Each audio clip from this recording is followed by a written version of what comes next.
اعوذ باللہ من الشیطان الرجیم بسم اللہ الرحمن الرحیم نحمدہ و نصلی علی رسولہ الکریم۔ بھائی دوستو بزرگو، آج کا ٹاپک انتہائی ایمان افروز کہ کیسے عاشقان رسول صلی اللہ علیہ وسلم کی قبروں سے مشک کی طرح خوشبو آتی تھی۔ محمد بن شریر رحمۃ اللہ علیہ فرماتے ہیں کہ حضرت سعد بن معاذ رضی اللہ تعالیٰ عنہ کی قبر سے ایک مٹھی میں نے جب مٹی لی تو وہ مشک جیسی مہک رہی تھی۔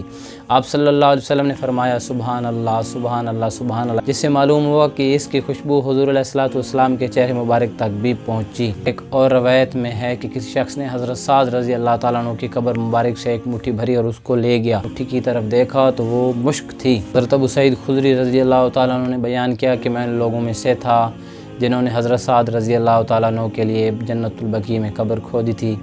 جب کبھی ہم قبر کھودتے اور مٹی کا کوئی حصہ ہمارے اوپر آ کے پڑتا تو ہم سے مشک جیسی خوشبو آتی، یہاں تک کہ ہم نے ان کی لحد کھودی۔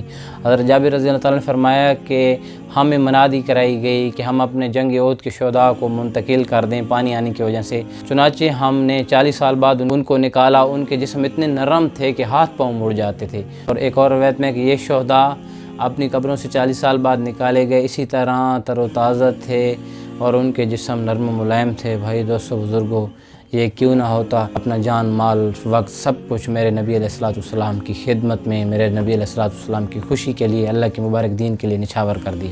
یہ آج کے زمانے میں بھی دیکھا گیا ہے۔ اللہ سے دعا ہے کہ اللہ رب العزت ہمیں بھی صحابہ رضوان اللہ عنہم اجمعین کی پیروی کرنے کی اور ایسے اعمال کرنے کی توفیق عطا فرمائے، اس کی وجہ سے اللہ رب العزت ہمارے لیے بھی قبر میں ایسا فیصلہ فرما دیں کہ جب ہم دنیا سے جائیں تو ہماری قبریں بھی جنت کا باغ بن کر اسی طرح خوشبو سے مہک رہے ہوں۔ وآخر دعوانا ان الحمد للہ رب العالمین۔